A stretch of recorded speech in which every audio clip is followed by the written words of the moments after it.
Imagine waking up every day with an unshakable sense of purpose, feeling completely aligned with your true nature.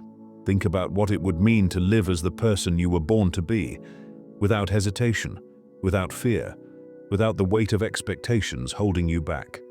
What if the key to your transformation has always been within you, waiting for you to claim it?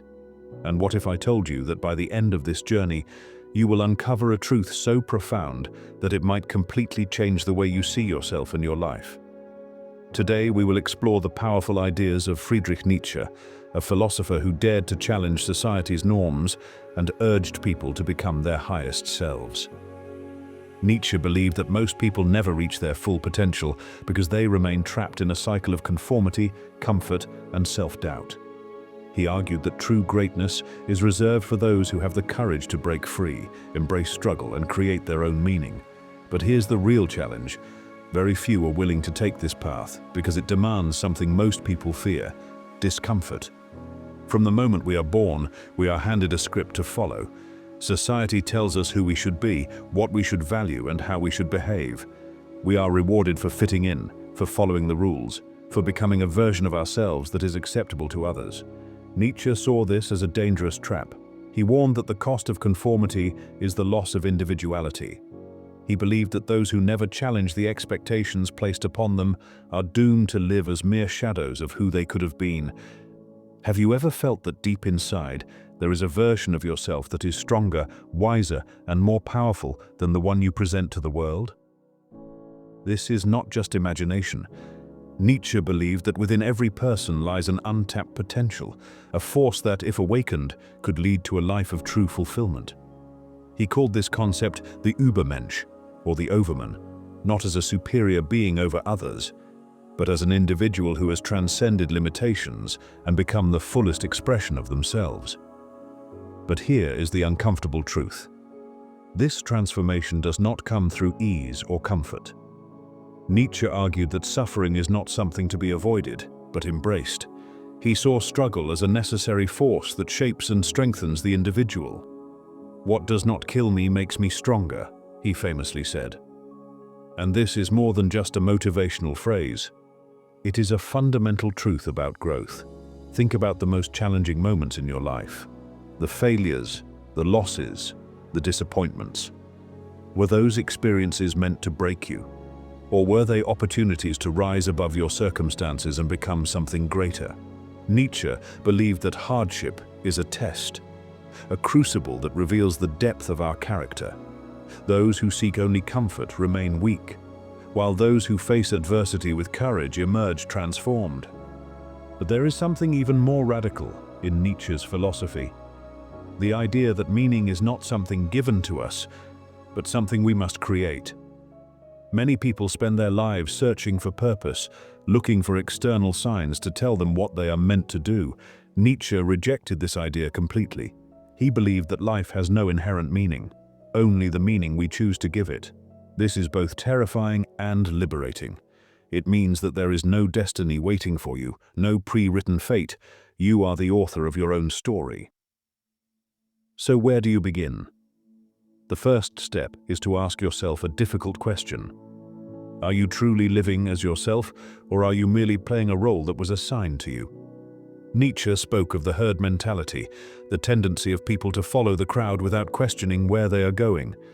The herd offers safety, predictability, and a sense of belonging, but it also demands conformity, and in doing so, it stifles individuality.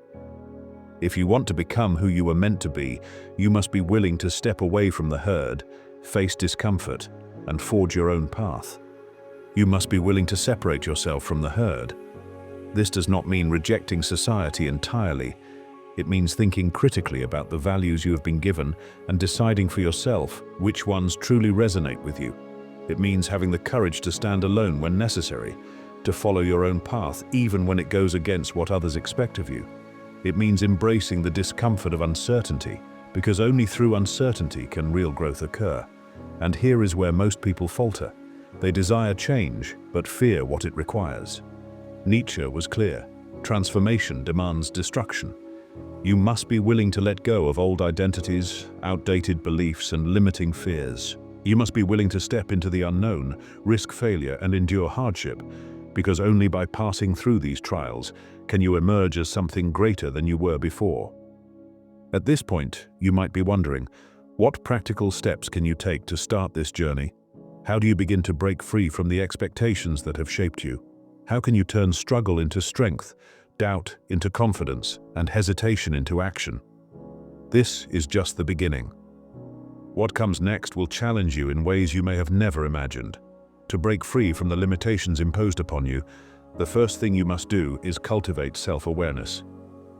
Nietzsche believed that most people never truly know themselves because they are too busy living according to the expectations of others. They adopt beliefs, desires, and ambitions that are not truly their own, and so they remain trapped in an illusion, mistaking social conditioning for personal identity. But who are you beneath all of that? If you stripped away the influence of your upbringing, your culture, and the opinions of those around you, what would remain? This is the question you must ask yourself. And it is not an easy one to answer.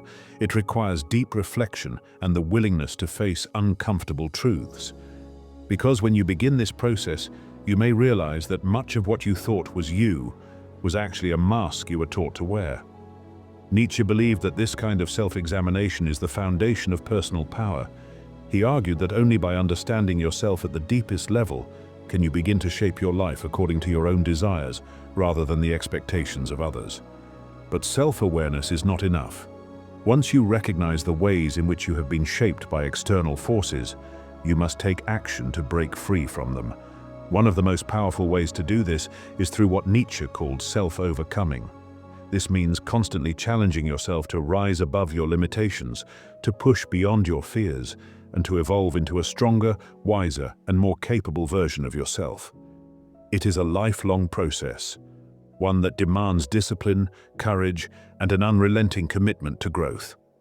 But self-overcoming is not just about achievement, it is about transformation.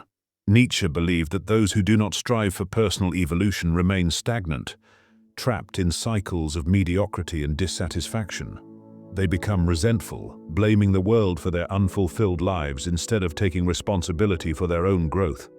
This is why he spoke so harshly against victimhood. He saw it as a form of self-imprisonment, a way of surrendering power instead of claiming it. The truth is, no one is coming to save you. There is no external force that will suddenly make your life meaningful. Nietzsche rejected the idea that we should wait for salvation, whether from society, religion, or fate. He insisted that if life is to have meaning, it must come from within. You must be the one to give it purpose.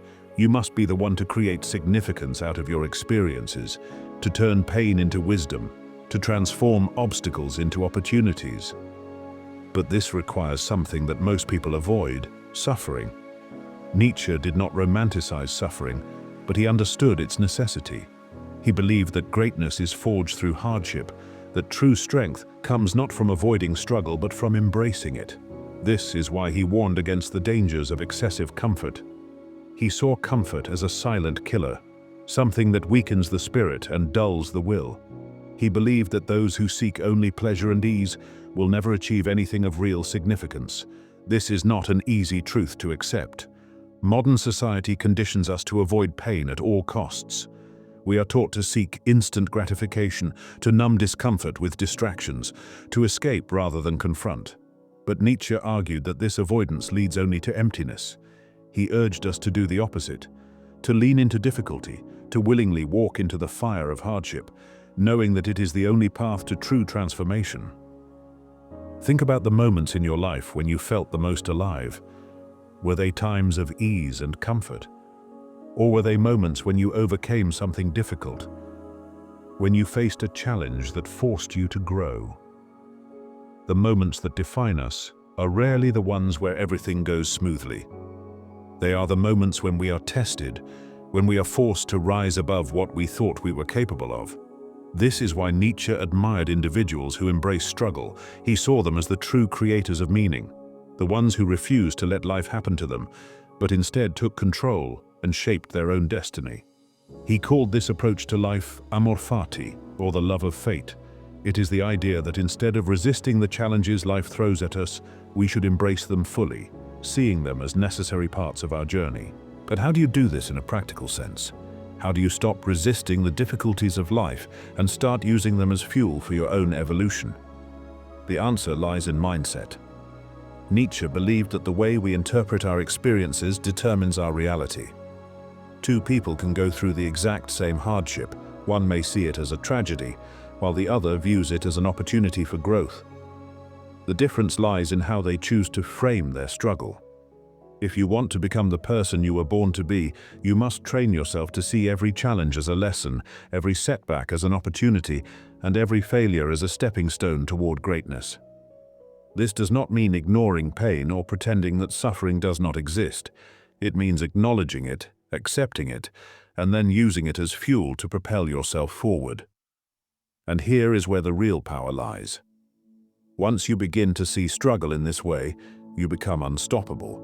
You no longer fear failure because you understand that every failure is simply a part of your evolution. You no longer resist hardship because you know it is shaping you into something greater. You stop waiting for external validation and instead focus on building an internal foundation so strong that nothing can shake it. But there is still more to uncover.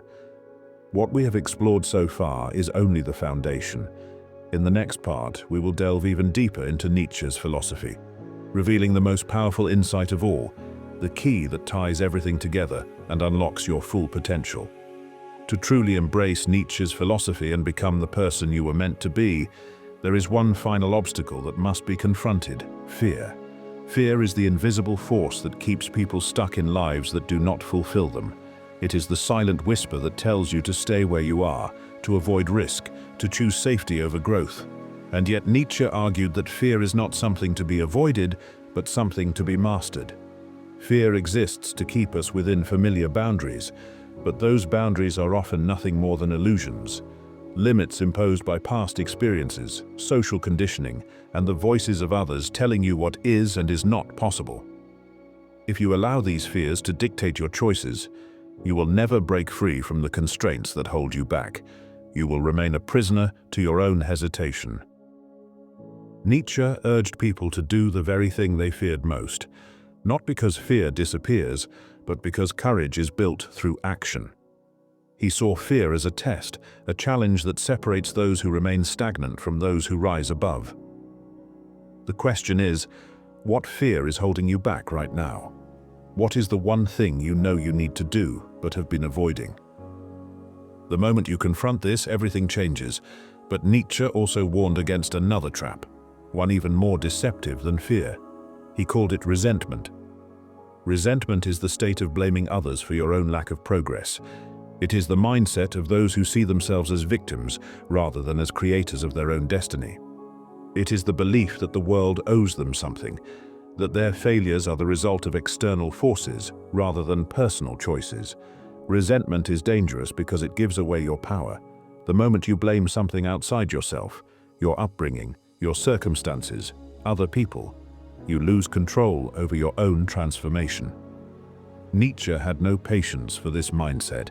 He believed that the truly powerful individual does not waste time complaining about what is unfair. Instead, they take radical responsibility for their own life. They understand that while they may not control everything that happens to them, they always control how they respond. This idea is liberating, but it is also uncomfortable. It means that you can no longer make excuses. It means that every limitation you believe in is one you have the power to break. And this is where Nietzsche's most radical idea comes into play, the concept of eternal recurrence.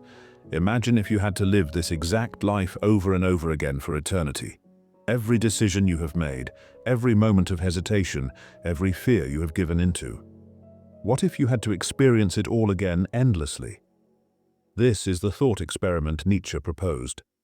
He called it eternal recurrence, and it was meant to force you to ask a powerful question. If you had to relive this life forever, would you be proud of the choices you are making? Most people, when confronted with this question, realize that they are living in a way they would not want to repeat. They are playing small, allowing fear to control them, waiting for something external to change instead of taking control. The purpose of this idea is not to suggest that eternal recurrence is real, but to make you aware of how you are living right now.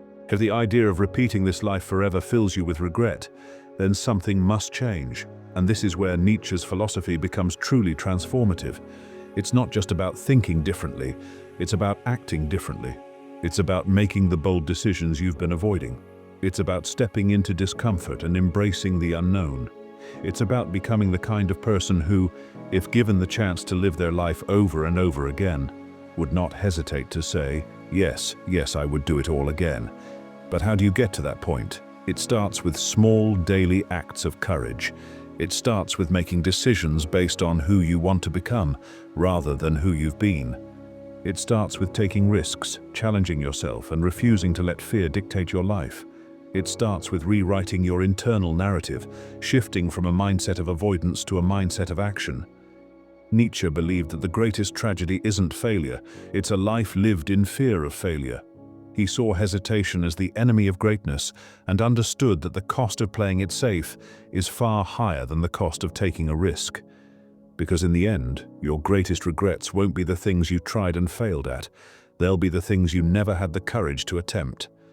At this moment, you may feel a sense of urgency. You may realize there are changes you need to make, fears you need to face, decisions you've been postponing, and that's a good thing. Because now you are at a crossroads. You can choose to continue living as you always have, or you can step onto the path of transformation.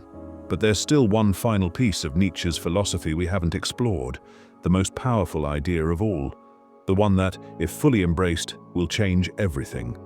Now, we arrive at the ultimate key to becoming the person you were born to be, Nietzsche's vision of the Übermensch, the overman. The Übermensch is not merely someone who has broken free from society's limitations, not just someone who has conquered fear, embraced struggle, and taken full responsibility for their own destiny.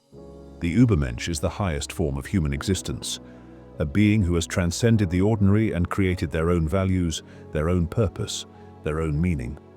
Nietzsche saw most people as trapped in a cycle of conformity. They follow rules set by others. They adopt beliefs without questioning them. They live according to pre-existing moral systems rather than forging their own. But the Übermensch rejects this entirely. They do not passively accept the values handed down to them. They create their own. They decide what is meaningful. They define what is valuable. They carve their own path through life without waiting for permission. And this is where Nietzsche's philosophy takes its most radical turn. Because if you want to become the person you were born to be, you cannot rely on external guidance. You cannot wait for someone else to tell you what your purpose is. You must decide for yourself. This is difficult, because it means embracing uncertainty. It means letting go of the comfort that comes with following an established path. But Nietzsche believed this is the only way to truly live. To create your own values is to take ultimate responsibility for your existence. It means no longer blaming external forces for what your life has become. It means no longer waiting for meaning to be handed to you but creating it from within. The Übermensch does not seek approval. They do not conform, nor do they crave acceptance. They are entirely self-driven, guided by an internal compass rather than external validation. This is why they are free, because when you stop looking to others for permission, when you no longer seek validation, you become untouchable. You become someone who cannot be controlled, not by fear, rejection, or societal expectations. But becoming the Übermensch is not a single moment. It is a process, a journey of continuous transformation, of relentless self-overcoming. Nietzsche did not believe in final destinations. He saw life as a constant state of becoming, where the only true goal is to keep evolving, to keep rising above who you once were. And here is the most important realization of all. There is no external force stopping you from becoming this. The only thing holding you back is yourself. The doubts, the fears, the excuses, these are the only real barriers. The moment you decide to let them go, the moment you commit to this path fully, everything changes. But commitment is key. Most will hear this message and do nothing. They will feel inspired for a moment, only to return to old habits, old fears, old patterns. If you want to be different, if you want to step into your power, you must act. So ask yourself, what is the first step? What is the one thing you can do today to begin this transformation? Maybe it's facing a fear you've been avoiding. Maybe it's making a decision you've been postponing. Maybe it's finally letting go of the excuses that have kept you stuck. Whatever it is, do not wait. Do not hesitate, because life is happening now. This moment, right here, is your opportunity to choose who you will become. Nietzsche did not write for the passive. He wrote for those ready to take control, to break free, to rise above. If you've made it this far, you are already on the path. You have already begun the process of transformation. Now, the only question left is, will you continue? The answer to that question will define the rest of your life. Thanks for looking.